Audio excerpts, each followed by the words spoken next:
Hei! Tällä videolla kerrotaan hausta Urhea-verkoston yläkouluihin. Muista tarkastaa aina ajankohtaiset tiedot koulujen omilta kotisivuilta sekä myös Urhean sivuilta löydät kattavasti tietoa hausta. Näytän tämän videon lopussa, miten niitä tietoja Urhean sivuilta voi etsiä. Yläkoulujen tavoitteena on mahdollistaa nuoren urheilijan hyvä ja laadukas arki kotikoulu-seurayhteistyöllä. Urhean yläkoulutoiminta on konsepti, jolla samalla rakenteella laajasti pääkaupunkiseudulla tehdään tätä toimintaa. Mukana tällä hetkellä on yli 3400 nuorta. Tärkeää tässä haussa on muistaa se, että tarkastaa hakuaikataulut ja muistaa hakea määräaikaa mennessä, jotta varmistaa mukanaolon haussa ja sitä kautta pääsy mukaan toimintaan yläkoulun ajaksi. Mitä Urhean yläkouluverkoston koulut mahdollistavat nuorelle urheilijalle? Urheilua tukeva ilmapiiri ja vertaisryhmä, valtaisia innokkaita nuoria. Kouluissa on erittäin kokeneet, osaavat opettajat ja valmentajat. Tähän konseptiin kuuluu siis liikunnanopettajan vetämä kasva urheilijaksi yleisvalmennus, liikuntatunti koulussa, joka tulee siihen normaalin liikunnan opetuksen päälle valinnaisuutena. Ja sitten toiminnassa on nämä harjoitukset koulupäivän yhteydessä, eli siellä on tarjolla fysiikkaharjoittelua sekä isoimmissa lajeissa lajiharjoittelua. Ja tavoitteena se hyvä ja laadukas arki, koska yläkouluvaiheessa nuorille koulussa oppituntien määrä kasvaa, niitä on minimissään 30 tuntia, useilla oppilailla on enemmänkin, kun on valinnaisuuksia ja harjoittelun määrä kasvaa, jolloin ehdottoman tärkeää on se, että tämä kokonaisuus on suunniteltu hyväksi palikaksi, jotta se arki olisi toimivaa, hyvää ja nuori jaksaisi ja kehittyisi niin koulussa kuin urheilussa. Ja toiminta on tarkoitettu niille nuorille, joilla on intoa harjoitella normaalia seuraharjoittelua enemmän ja on tavoitteet urheilussa, että haluaa mennä eteenpäin. Että sitä kannattaa pohtia, että onko innokas siihen, että marraskuussa tiistai-aamuisin nousee sängystä ja lähtee treenaamaan, niin sitä omaa motivaatiota kannattaa pohtia. Mutta rohkeasti vaan mukaan, jos tuntuu siltä, että urheilussa haluaa mennä eteenpäin ja hoitaa koulu hyvin siinä yhteydessä. Tässä on esimerkki viikkokalenterista, jossa näkyy tiistai-aamuna ja keskiviikko-iltapäivänä tämmöiset harjoitusaukot, eli ne eivät ole kouluaikaa. Eli Urhean yläkouluissa tiistai-aamuna lukujärjestykseen on tehty aukko, jolloin pystyy mennä joko Urhean koordinoimiin tai seurojen treeneihin. Ja iltapäivissä Helsinki, Espoo, Vantaa koulut lopettaa noin 14.30 ja keskiviikkona sitten seurayhteistyössä niin pyritään saamaan niitä harjoituksia sinne iltapäivään, jotta sitten keskellä viikkoa jäisi mielellään yksi ilta vapaaksi muille askareille, perheille ja levolle. Vihreä ja oranssi palkki kuvaa sitten koulupäivän sisäistä aikaa, eli niitä minimissään 30 tuntia, mitä siellä opetusta on. Oranssi kuvaa liikunnan opetuksen määrää Urhean verkostokouluissa, eli siellä on normaalia koululiikuntaa, siellä on tämä kasva urheilijaksi yleisvalmennus- ja teoriaopetuspuolta, ja sitten osalla on vielä pitkää valinnaista liikuntaan urheiluun, jolloin sitä koulupäivän sisälläkin voi olla, tai kouluviikon sisälläkin voi olla sitten noin 3-6 tuntia, riippuen vähän koulusta, vuosiluokasta. Ja nämä liikunnanopetukset ja nämä kasvaurheilijaksi tunnit voi olla missä tahansa tässä vihreä-oranssi kohdalla. Eli koulut pyrkii rakentamaan ne sinne mahdollisimman toimivaksi osaksi kokonaisuutta. Mieluummin tietysti eri päiville kuin nämä harjoituspäivät on, mutta aina se ei onnistu. Eli jonain päivänä liikuntaa saattaa olla myös tässä harjoitusten kanssa samaan aikaan, mutta se ei ole iso ongelma, koska nämä perusliikunnan opetus ei ole kuormitukseltaan kovin rankkaa. Se on perusliikuntaa, siellä opetellaan liikuntataitoja ja muuta hyödyllistä urheilijoille. Olette ehkä nähneet yläkoulutoiminnan harjoitusten esittelyvideon, ei katsota sitä tässä, mutta voitte tutustua. Siinä on näytetty vähän lajiharjoituksista ja sieltä koulun arjesta olevaa kuvaa. Diasarjasta löytyy sitten linkit tähän. Urhean verkostokouluja on lueteltu tässä kaupungeittain ja kunnittain. Meillä on laaja kattaus erilaisia kouluja. Perusidea on sama, nämä harjoitukset koulupäivän yhteydessä, kasvaurheilijaksi opetus, mutta osa kouluista on painotetun opetuksen kouluja ja sitten osa kouluja on tämmöisiä lähikouluja oman oppilaksottoalueen oppilaille.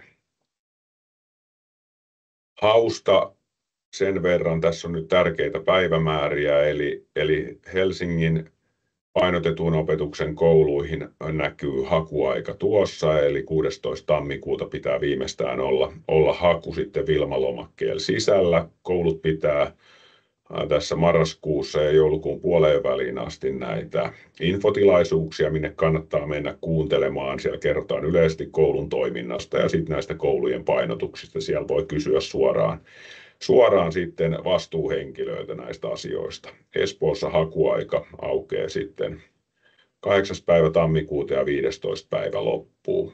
Ja Tuusulasta Nurmijärvestä sieltä kunnan koulujen omilta sivuilta löytyy nämä aikataulut. Ja sitten Vantaalla koko kaupunki on niin sanotussa lähikoulumallissa ja siihen on koottu yhteinen haku ja se on sitten alkaa 17. tammikuuta ja 7. helmikuuta päättyy. Ja Kirkkonummi Kauniainen Kerava akselille, niin sieltä sitten voitte katsoa Urhean sivuilta pääsee linkeillä näiden kaupunkien sivuille, missä näkyy sitten ohjeet hausta. Painotetun opetuksen kouluihin on soveltuvuusarviointi. Ja tämä tarkoittaa sitä, että näille niin sanotuille liikuntapainotteisille luokille on tämä soveltuvuuskokeen perusosa, jonka kaikki videot ja tiedot näette www.soveltuvuuskoe.fi-sivustolta. Helsingissä ja Espoossa on niin kutsuttuja urheiluluokkia, ja niillä on sitten kaksiosainen soveltuvuusarviointi, eli tämä soveltuvuuskokeen perusosa, tämä www.soveltuvuuskoe.fi, plus sitten lajiosa toisena päivänä. Ja voitte täältä Urhean sivuilta käydä katsomassa nämä lajiosan sisällöt ja missä ne soveltuvuusarvioinnit pidetään. Ja muistakaa aina, että näihin ei tule erillistä kutsua näihin soveltuvuusarviointiin, että ne pitää katsoa koulun kotisivuilta se tarkka aika, milloin ne pidetään ja missä ne pidetään, niin olette ajoissa paikalla. Ja liikuntalähikouluihin ei ole soveltuvuuskoetta, vaan kaikki pääsee toimintaan mukaan, jotka sitoutuu toiminnan pelisääntöihin ja on ilmoittautunut ohjeen mukaan määräajassa. Vielä lisätietoa tästä Helsingin painotetun opetuksen koulujen hausta. Eli Wilma-lomakkeella sillä on mahdollisuus hakea 5 painotetun opetuksen vaihtoehtoon ensisijaisuusjärjestyksessä, eli pääsee siinä järjestyksessä, kun pisteet riittää, niin siinä ensisijaisuusjärjestyksessä otetaan sitten sisään, että sinne ensisijaiseen toiveeseen sitten mennään. Ja siellä on Wilma-hakulomakkeessa mainittu tämä liikuntaluokat, se on oma juttu, ja sitten tämä urheiluluokat on sitten oma täplä, niin katsokaa sieltä, että ilmoittaudutte niihin minne se oma tavoite on päästä. Ja siellä on lomakkeessa sitten vielä tämä laji. Eli sieltä lomakkeesta valitaan se oma päälaji, jolla tänne kouluun hakee. Jos sitä lajia ei siellä ole, niin sitten merkitään muu. Eli siellä on tällainen yleistesti, joka on sitten tämmöinen liikunnallisuuden lisätesti muille lajeille. Ja voi osallistua vain yhteen testiin ja kaikki nämä testit pidetään samana päivänä. Painotetun opetuksen kouluihin valitaan pääkaupunkiseudulla ensisijaisesti kaupungin omia oppilaita. Pieni poikkeus on, eli Helsingissä on muutamia yksityisen koulutuksen järjestäjän kouluja, joilla on mahdollisuus ottaa oppilaita myös naapurikaupungeista ja kunnista. Eli urheiluyläkouluissa tällaisia on Pohjois-Haagan yhteiskoulu ja Herttoniemen yhteiskoulu. Sitten verkostokoulusta liikuntapainotteista Maunulan yhteiskouluun voi hakea myös ulkopaikkakuntalaiset sekä sitten liikuntalähikouluista Munkkiniemen yhteiskoulu, Apollo yhteiskoulu, Helsingin uusi yhteiskoulu ja Helsingin yhteislyseo. Ja tarkastakaa aina tiedot koulujen omalta kotisivulta. Urheilun verkkosivuilta löydätte kattavasti tietoa näistä materiaaleista ja konsepteista ja harjoituksista, mitä tarjotaan, ja siellä on tukimateriaalia huoltajille ja esimerkiksi siellä on usein kysyttyjä kysymyksiä haasteisiin, johon asiantuntijat on vastannut ja niin edelleen, sekä infoa urheilahallin päiväleireistä kouluille, johon myös verkostosta osallistutaan sit yläkoulun aikana. Lisätietoja ensisijaisesti aina koulun kotisivuilta ja koulun henkilöiltä ja tietenkin näistä hakuprosesseista kaupungin omilta sivuilta, että se on se ainoa paikka, jossa on se viimeinen virallinen tieto. Urheilun verkkosivut pyritään pitämään niin päivitettynä kuin mahdollista, mutta tarkastakaa aina ne tarkat tiedot sieltä koulun sivuilta. Mikäli tietoa ei löydy, niin olkaa ensisijaisesti yhteydessä siihen ensisijaisen hakukoulun yhteyshenkilöihin. Yhteystietoja löytyy koulun ja urheilun sivuilta. Mikäli ei sieltä saa riittävää tietoa tai ei saa kiinni, niin voi olla yhteydessä kaupungin koordinaattoreihin. Ne löydätte, kun menette urheilun sivuille sinne kaupungin puolelle, niin siellä näkyy sitten koordinaattorin yhteystiedot. Jos ei vieläkään löydy tietoa, niin voitte olla yhteydessä allekirjoittaneeseen, niin yritetään löytää teille riittävä tieto haun tueksi. Sitten siirryn tänne urheilun verkkosivuille. Jaan täältä meidän verkkosivut näkyviin. Eli tässä on urheilun etusivunäkymä. Urheilu- ja opiskelukohdasta avaamalla löytyy yläkoulutoiminta. Ja yläkoulujen verkkosivut on jaettu niin, että siellä on kaupunkien ja koulujen osuus, jossa on kerrottu siis kaupungin, miten se toiminta on järjestetty kaupungissa, mitä kouluja on mukana, ja siellä on koulujen sivut ja harjoittelu siinä kyseisessä kaupungissa. Ja yläkoulutoimintapuolella kerrotaan sitten tästä yläkoulukonseptista, joka on samanlainen kaikkialla, ja sieltä löytyy materiaaleja kouluille ja muille ja näitä usein kysyttyjä kysymyksiä. Niin mennään ensiksi kuitenkin tänne kaupunkeihin ja kouluihin. Eli kaupungit ja koulut sivustolla kerrotaan tästä toiminnasta ja meidän erilaisista malleista. Jos mennään Helsingin sivuille avataan, niin nähdään Helsingin urheilukoulut, verkostokoulut. Sitten jos mennään sieltä, niin sieltä löytyy oma hakusivu, jossa nämä päivämäärät on ja linkit näihin soveltuvuuskokeisiin, niihin painotetun opetuksen kouluihin. Sieltä löytyy näistä valmennuksista eli harjoittelusta tietoa, löytyy tämänhetkinen tieto, mitä harjoituksia urhea koordinoi seurayhteistyöllä ja kuinka sinne ilmoittaudutaan. Tulevana vuonna tulee suurin piirtein samanlainen harjoitustarjotin olemaan, eli täältä löytyy laajasti fysiikkaharjoittelua ympäri kaupunkia. Isoja lajeja, jalkapalloa, useita harjoituksia, jääkiekkoa, koripalloa. Siellä on yksittäisiä lajeja pienempiä muutamia harjoituksia tai yksittäisiä harjoituksia. Ja sitten keskiviikko-iltapäivä on pääasiassa Helsingissä seurojen harjoitteluaikaikkuna, mutta siellä on sitten tarjolla myös fysiikkaharjoittelua, jos oma seurasi hyödyntää tai harjoitusrakenteessa hyödyntää mahdollisuutta tai muuten on alueella sitten lajitreeniä. Täällä on myös harjoituksia, jotka on siis tarkoitettu, voi monipuolistaa urheilua, eli esimerkiksi yleisurheiluharjoitus on tavallaan avoin fysiikkaharjoitus samalla kaikille, että voi käydä yleisurheiluharjoituksessa.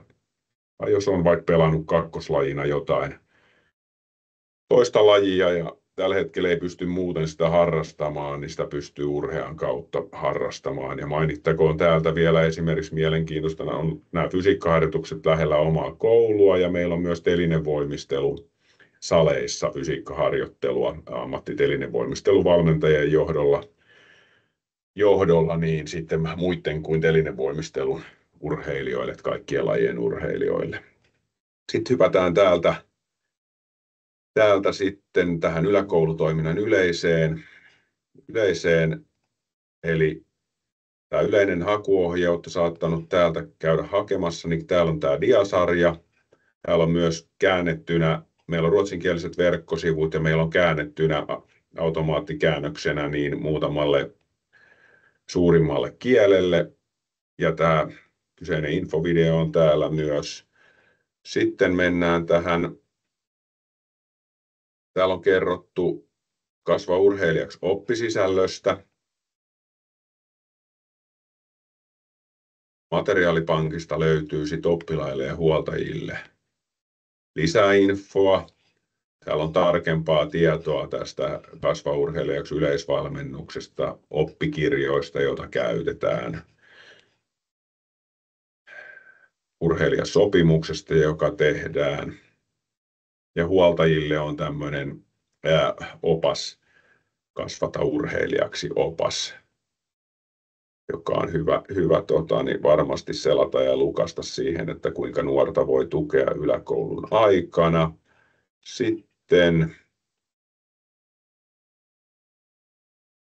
täällä ehkä vielä, tämä on ehkä usein kysytyt kysymykset, niin täällä on tällainen asiantuntijoiden työstämä pankki, jossa löytyy sitten askarruttaviin kysymyksiin, etenkin huoltajille ja tietysti nuorillekin,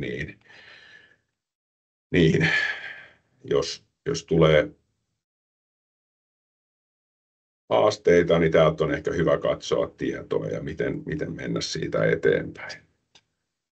Sitten näytän vielä tämän soveltuvuuskokeen, mikä on täällä painotetun opetuksen kouluihin, eli urheilun alueella käytetään tätä soveltuvuusarviointia. Täällä on kerrottu nämä soveltuvuusarvioinnin osat ja näistä on kaikista videoja. Näitä kannattaa harjoitella. Nämä on älyttömän hyviä monipuolisia harjoitteita, joita kannattaa ottaa siihen arkeen. Auttaa soveltuvuuskokeessa ja kehittää urheilijana. Osassa kouluissa voi olla tämmöinen valinnainen koulukohtainen osa tämän soveltuvuusarvioinnin osana, niin kannattaa katsoa siitä koulusta, jonne on hakemassa, että löytyykö sieltä tai onko siellä kerrottu, että tällainen on, ja siellä on joko kirjallisesti tai videolla näytetty myös siellä koulun sivuilla sitten, mikä tämä valinnainen koulukohtainen osa tässä perustestissä on. Eli tämä on se liikuntapainotukseen haun testi, ja se toinen osa sitten siitä urheiluyläkoulujen hausta.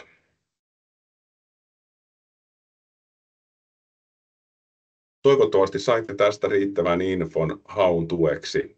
Olkaa yhteydessä kouluihin, niihin kuntakohtaisiin ja kaupunkikohtaisiin koordinaattoreihin tai sitten allekirjoittaneeseen, jos jää vielä jotain kysyttävää. Tsemppii kaikille hakuun. Moi moi!